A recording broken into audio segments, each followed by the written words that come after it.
I'm going to do a little demonstration on how to fit a hinge repair kit. Just on one hinge. In a hinge repair kit you'll get two of these, two of these and four of the bushers. This is a hinge I've just basically knocked the old pin out, removed the old bushers, although probably if you can find them they'll be in there and there. And you take one bush,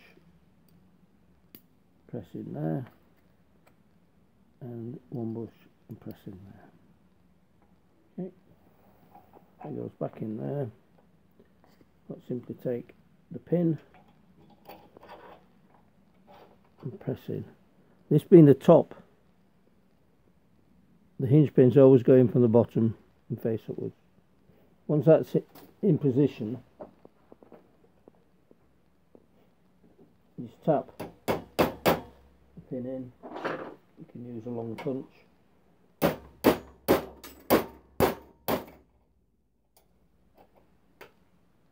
Until you can see the circlip groove at this end. That's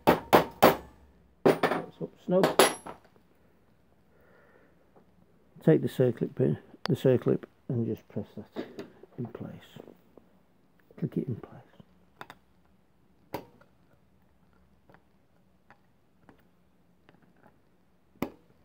Simple.